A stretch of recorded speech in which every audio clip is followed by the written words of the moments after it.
Yeah, it's all India is the is food. all Come on. about spices, Food and the people. dreaming That's what I'm about. talking about. Reviews, reaction, satisfaction.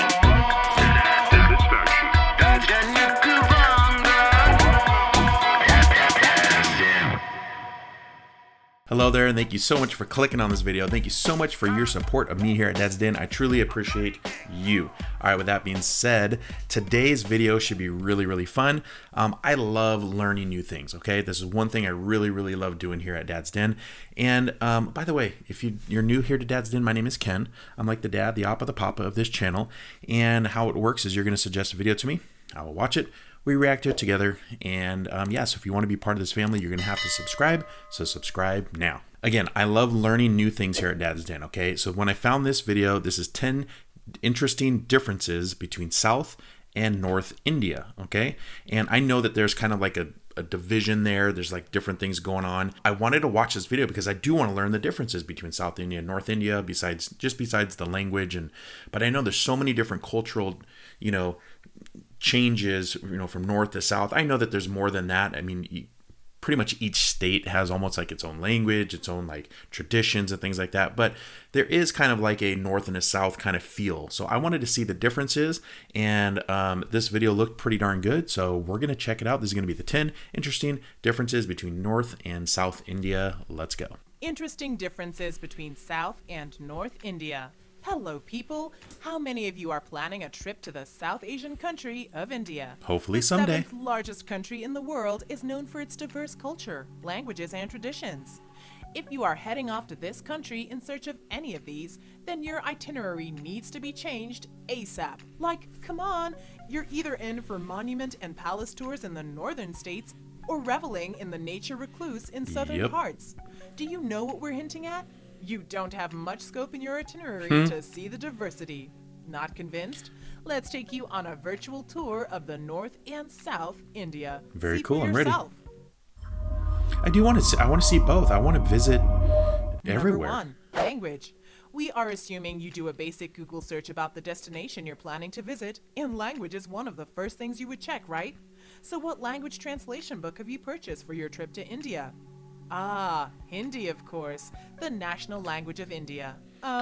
Only that it isn't the declared national language. Plus, about 53% of Indian population speaks Hindi as their first or second language. So what do the rest speak? There are 22 officially recognized languages see what I'm in talking India, about? That's including crazy. Tamil, Malayalam, Telugu, and Kannada, which, by the way, are spoken more she in the needs to southern learn how to parts. pronounce In those. short, you need more preparation. Number 2, music. If you sit down for a musical show in northern India, be prepared for it to be completely different from what you've experienced in the south.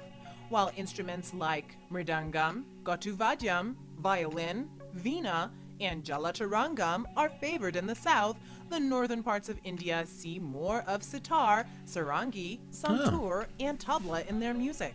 You That's don't interesting. need us to tell you that instruments can completely change the flavor of music. Oh, for sure. But there is more. The North Indian music shows influence from foreign invasions, while the music you hear in the South is more That's regional. really true. Live music in itself will give you a flavor of diversity. Number 3, dance.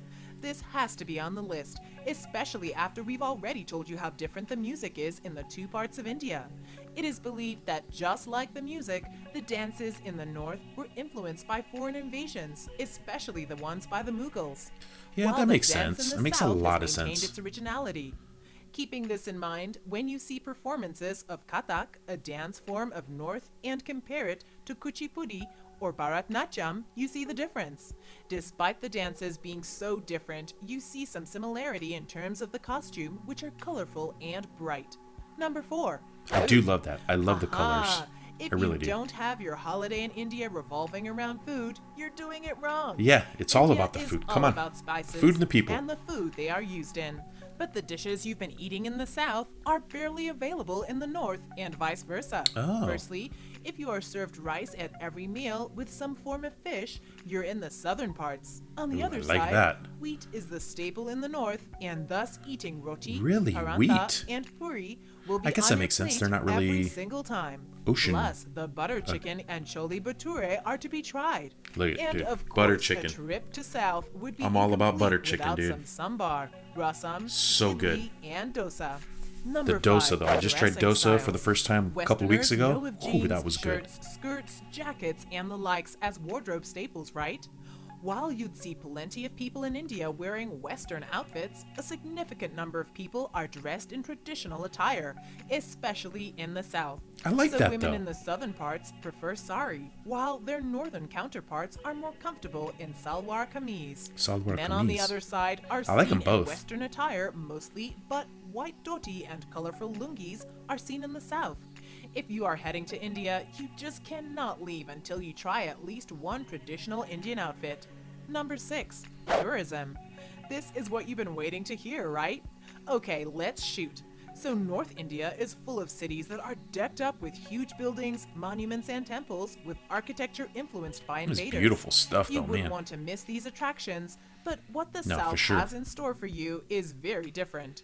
If you want to spend your vacation relaxing in the arms of nature, the South is where you should head. Yep. From waterfalls to tea plantations, Oof, and from houseboat beautiful. trips to wildlife parks, you'll get the perfect nature recluse you've been dreaming That's about. what I'm talking about. Oh, and of course, the temples with their traditional architecture are a plus. See, that's Number what 7, the temples, weather. the food. Planning oh, on man. a vacation That's why is I incomplete think I would till visit the time South you have India first. considered the weather of the destination.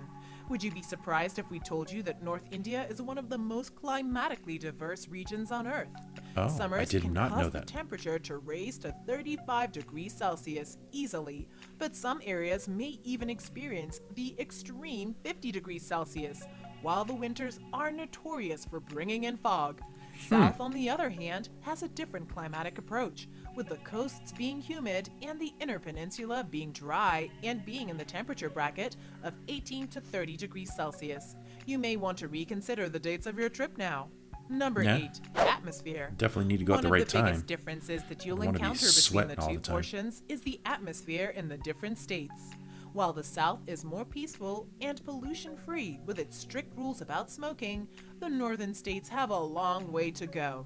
Delhi Oh. is among the most polluted cities of the Oh, country. see, I did with know a that. I severe knew problem of smog. a lot of the Plus, big cities up heaps there of are just a garbage mess. will welcome you on the streets of northern India, but this probably won't happen down south, where it's easier to take a deep breath. Number Yep. 9, people. Another major difference is the population.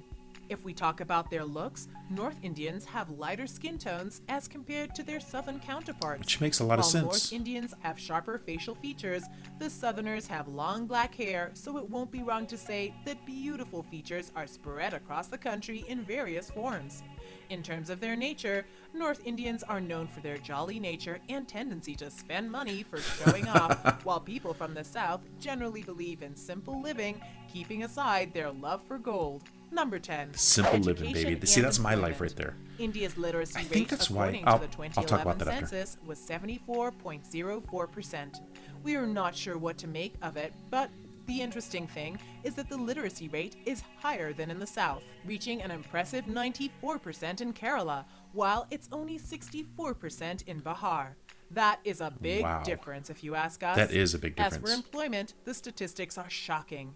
Even with the highest literacy rate, Kerala is among the states with the most unemployed people. That's weird. Tamil Nadu, on the other hand, has less employment issues than Punjab, Haryana, and Himachal. Well, that's you might good. not be directly affected there's by these jobs there. statistics as a tourist, but it never hurts to be aware. What are your thoughts about North and South India? Tell us in the comment section below. Subscribe to our channel if you like this video. And while you're here, check out our other videos and tell us what you think of them. You can also find us on Twitter, Facebook, and Instagram. All right, Thanks for very watching. good. All right, let me get into my thoughts because I have a lot of thoughts on this. So here we go. First things first, I want to visit both North India and I want to visit South India. I really, really do. I want to see both. I want to enjoy and take in the cultures of both North and South India. Now there's certain things that attract me more, I think, to South India, and I'll get into those in just a second. But I do want to talk about North India. So growing up, one of my best friends, his name was Abhijit, and his family was from Mumbai. And so they were from the northwest part of India. And I loved his family. I loved he was like my best friend growing up. So I loved being at his house and just trying all the different foods and all that stuff. And he was a really good friend of mine. And I loved being around them. I mean, they were beautiful people. They were nice. They were generous. They were thoughtful. And I love that. So that was my first experience with people from North India, growing up in just, I didn't know any difference. He was just my best friend and we just hung out and that's what we did. But if I look back on life, that was like my first experience with people from North India, I guess. That was really what I thought of India, growing up, and just their culture and everything that their traditions they brought with them and things like that. Now, when I started my YouTube channel here at Dad's Den and I started doing more reactions and things like this, and I started to I did everything. I did, North, Punjab, I did, everything, Nagaland, here, South, Tamil Nadu area, Kerala, all that stuff. I did everything, okay? And I didn't mean to do this, but I kind of started, focusing a little bit more on the South India stuff. And I don't know why I did that. And I really, looking back on it, I think what it was everything that they're describing here. The people from South India are just more like me, the way I live my life. I live a simple life. My life is all about family, taking care of my family, me, my wife, my boys, my parents, my brothers, my nieces, my nephews, and my life is about that. It's about good food. It's about I want a peaceful life. I'm not about, people think I live in Los Angeles. I don't live in Los Angeles. I live in a suburb way far away from Los Angeles. Los Angeles is the biggest city near me, so I just say that. But I live way away from LA. I don't live in a big city, so for me, I just love being away from all of that, all the chaos and all that stuff. And I just kind of fell in love with South India, the culture, the people. It just felt more like me. Okay. And I think that's kind of why I started focusing on that. With that being said, I do still love and enjoy everything that I see from the entire country of India. We've had Indian food now a couple times, and man, some of the North Indian food is just so delicious. I finally found me a good South Indian restaurant. I think some of you guys may have seen those pictures and stuff, but man, that food is absolutely incredible too. I love food. I really do. I love trying all different kinds of food. It's just neat to be able to experience a world so far away, from me and my family. Try to experience that the best that I can, okay? I know that the foods here in the United States might not be exactly what it is if I were to go to India. I understand that. However, I'm going to try to get as close as I can to that because I really want to feel the food. I want to feel the people. I want to talk to the people. And this is why I love this channel. I love being able to talk to you guys. You guys give me so much information. You guys talk to me. You explain things to me, and I'm learning, and it's just so much fun for me. Thank you, everybody, all my subscribers, for doing that for me. I really appreciate that. As far as this video is concerned, I didn't know some of these things already, some of the differences there, but there was a couple new things that I was like, oh my gosh, I didn't know that. That's really cool. And so I did like the video. I don't know if it's super accurate or not. You guys are going to have to tell me that. So go ahead and put that down in the description, down in the comments. Is this really, are most of these things accurate? Because I want to know what you guys think, because you guys will be able to tell me like, no, that's not true, or this is true, or whatever. So please put that down in the comments now. And if you're interested, this video came from a channel called Crunch. It has 364,000 subscribers, and I will put their description, or I'll put the channel down in the description if you want to subscribe to that channel, okay? Because that video was kind of long and I talked for a long time there, this is what we're going to do. We're going to get straight to quote of the day. You guys know why I do this. I want to inspire you. I want to encourage you. I want to make you laugh. I just want you to walk away from my videos feeling good and having a great day, okay? So this is a funny quote, all right? And this has to do with food. And here it is. There is no we in food. There is no we in food. That's the quote. Look, if I got my food, don't be touching my plate, man. That's my food. It's not we. Unless we're doing a share like thing, don't be touching my food on my plate. Anyway, that's the quote of the day. Hope you guys liked it. Hope you guys liked this video, and we'll see you guys next time.